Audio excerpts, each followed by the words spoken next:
विदुंग ब्राह्मण जो है दोनों हाथों को उठा करके शिव जी और मैया पार्वती के सामने कहने लगा। आइए अपने दोनों हाथ उठा के कहेंगे क्या? नमः शिवाय ओम नमः शिवाय, हरे हरे भोले नमः शिवाय, नमः शिवाय ओम नमः शिवाय, हरे हरे भोले नमः शिवाय। श्री सूत जी महाराज कह रहे हैं, हे 88,000 ऋषों, देखिए जरा ये विदुंग ब्राह्मण पतित हो गया था, ये विदुंग ब्राह्मण का उद्धार कर दिया, यहाँ तक कि चंचला का उद्धार कर दिया किसने? बोले शिव भक्ति ने। इसलिए शिव जी की भक्ति, शिव जी की भक्ति करो, ओम नमः शिवाय का जाप करते रहो, शिव जी कल्याण करेंगे। ऐसे दिव्य महिमा। तो बोले महाराज ये कथा किसने किससे सुना, ये भी तो बताइए। बोले सुनो। एक बार देवर्षि नारद जी के मन में विचार आया। अच्छा, नारद का अर्थ क्या है? नरम अज्ञानम खंडयति ज्ञानम दददाति यासह नारदः।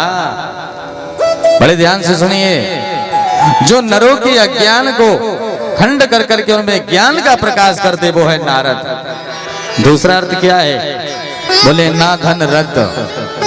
ना धन रद्द माने जिसकी बात कभी रद्द ना वो है नारद। भगवान भी रद्द नहीं करते। तो एक बार नारद जी के मन में लगा कि चलो चलना चाहिए। बोले कहाँ? बोले चलो भूमंडल भ्रमण करते हैं। और नारद जी महाराज चले। और नारद क्या करते? बोले नारायण नारायण नारायण नारायण का गुणगान करते हुए हमारे नारद बाबा चल पड़े। और जैसे ही चले ना नारद बाबा तो घूमते घूमते कहाँ पहुंच गए? बोले हिमालय में। और हिमालय में जैसे ही पहुंचे तो क्या देखा वहां कि हे मैं गिरे गुहा एक अति पावनी, वह समीप सुर सरी सुहावनी। हाँ हाँ हाँ। जैसे ही नारद जी देखते हुए चले जा रहे हैं ना, तो क्या देखा? एक गुफा हिमालय के किनारे जहां पर गंगा जी बह रही है। नारद जी ने देखा, अरे वाह बहुत सुंदर जगह है। तो नारद जी ने इतनी सुंदर जगह देखा, गुफा को देखा। और गुफा को देखने के बाद में गंगा जी को देखा तो भगवान की याद आ गई। यही होता जीवन। क्या आपका घर ऐसा होना चाहिए कि कोई आपके घर को देखे तो उसे भगवान की याद आ जाए।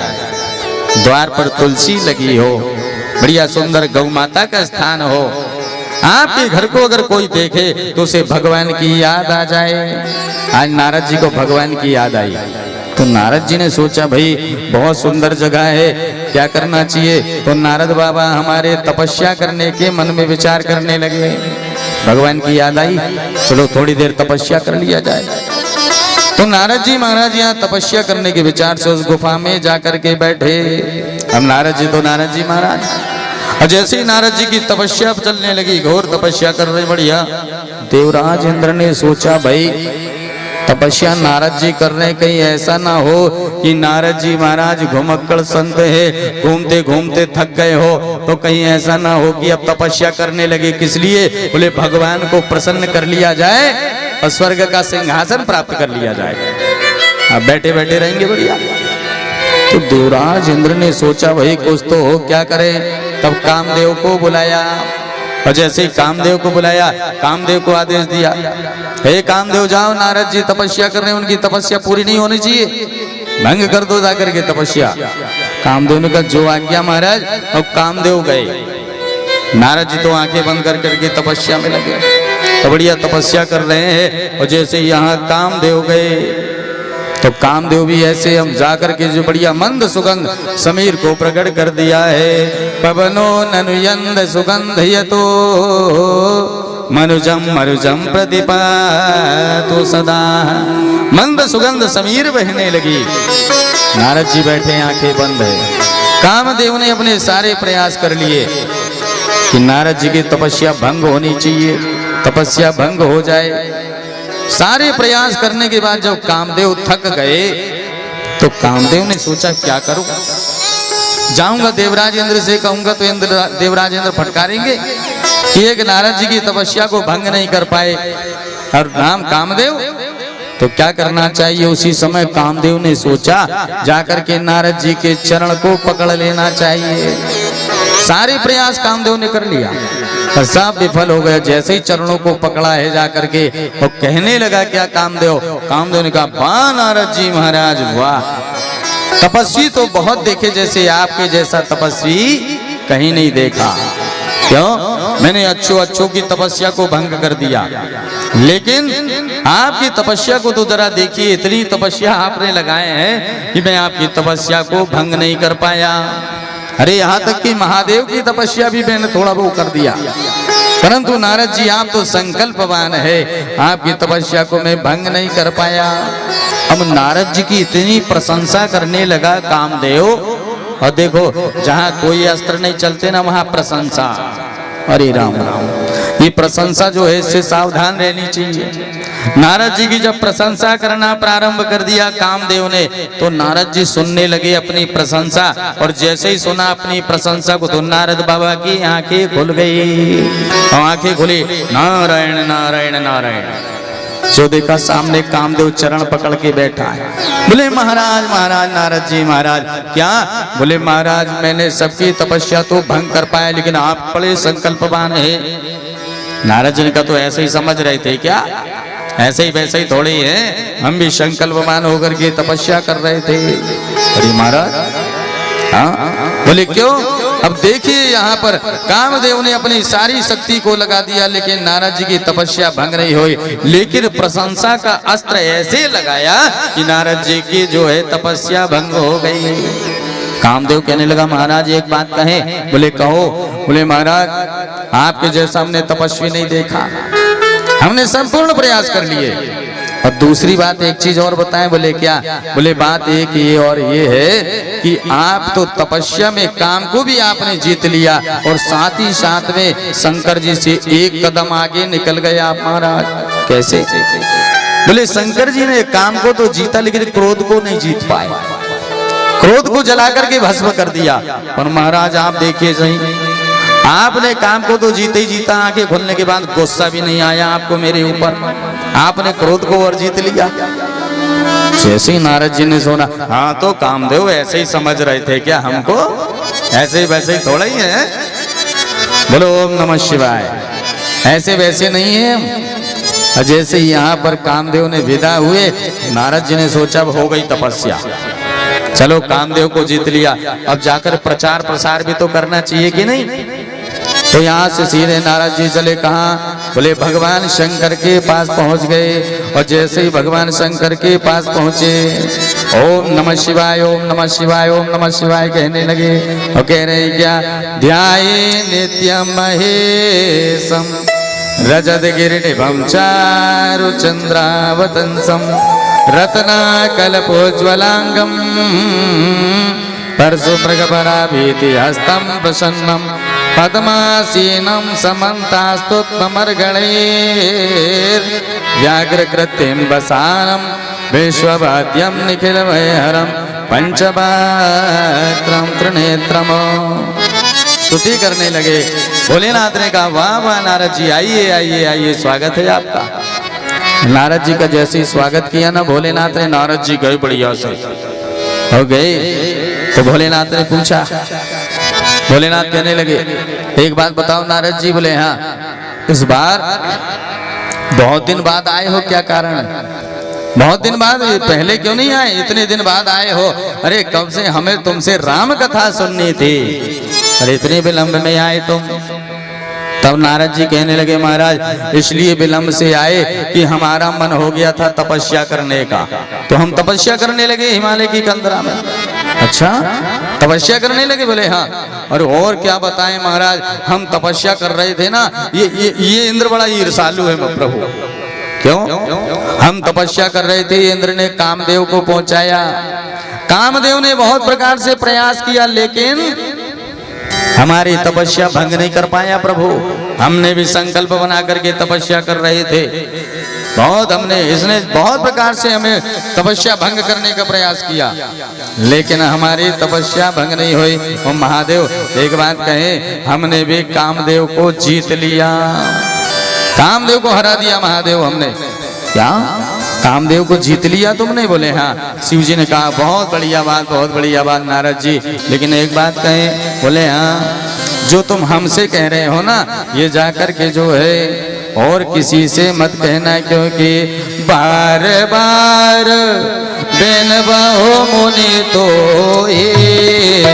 जिम यह कथा सुना बहु जिम यह कथा सुना बहु जिम यह कथा सुनाय सुना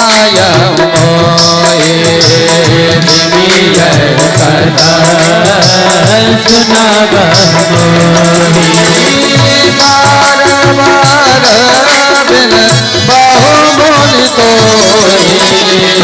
जिम यह कथा सुनाय जिम यह कथा सुनाय।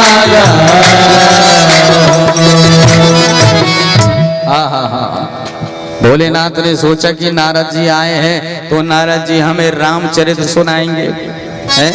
पर यहाँ नारद जी क्या सुनाने लगे? बोले रामचरित्र नहीं, क्या? बोले कामचरित्र सुनाने लगे। भोलेनाथ ने सोचा अरे राम राम, नारद जी तो रामचरित्र सुनाते थे, पर आज देखो तो जरा कामचरित्र। और यहाँ पर भोलेनाथ ने कहा अच्छा कोई बात नहीं बाबा नारद, ये जो तुम मुझे सुना रहे हो ना, ये और कहीं मत सुनाना, और खास करके भगवान श्री हरि से तो बिल्कुल भी मत सुनाना, क्योंकि बार बार बिन बहु मुनि तो जिम यह कथा सुनाया मोहि। और ये कथा और कहीं नहीं सुनाना, और विशेष करके भगवान श्री हरि को तो और भी मत सुनाना, क्योंकि तिमी जानी हरि सुना बहु कबहु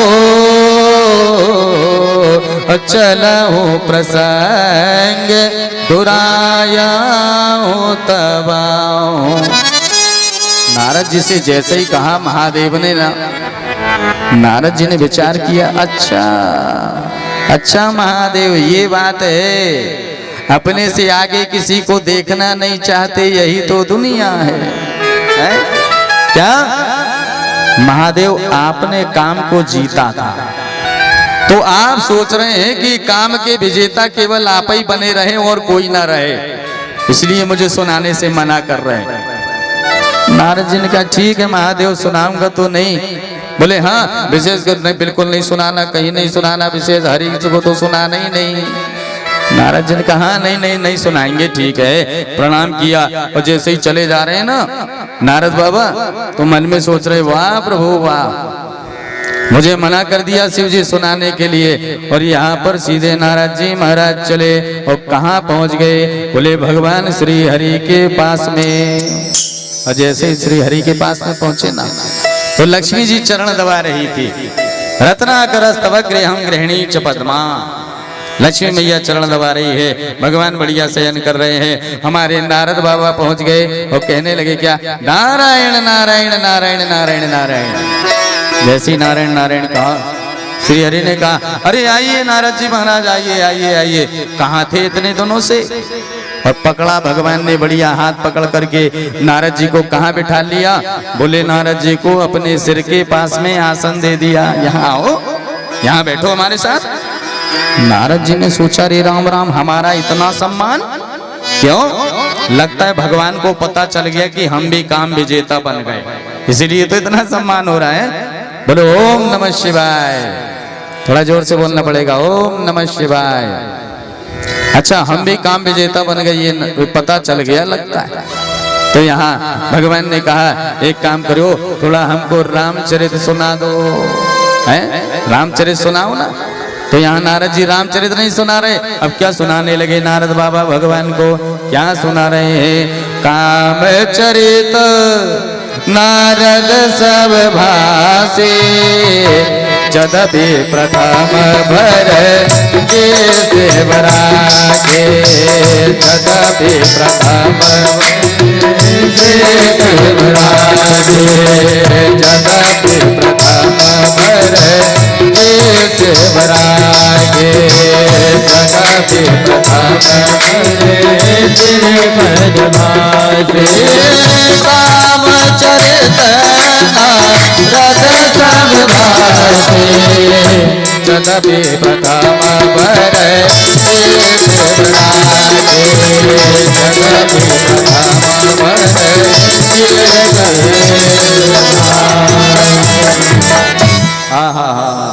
नारद जी क्या सुना रहे हैं? अच्छा, भगवान ने सोचा नारद जी आए हैं, बढ़िया बिठा ले और सुनाएंगे हमें रामचरित। पर यहाँ नारद जी महाराज अब रामचरित ना सुना करके क्या सुनाने लगे? कामचरित। यही होता है, देखो मान प्रतिष्ठा जब आ जाए तो उसे भगवान की कृपा से ही संभाली जा सकती है। बोलो ओम नमः शिवाय।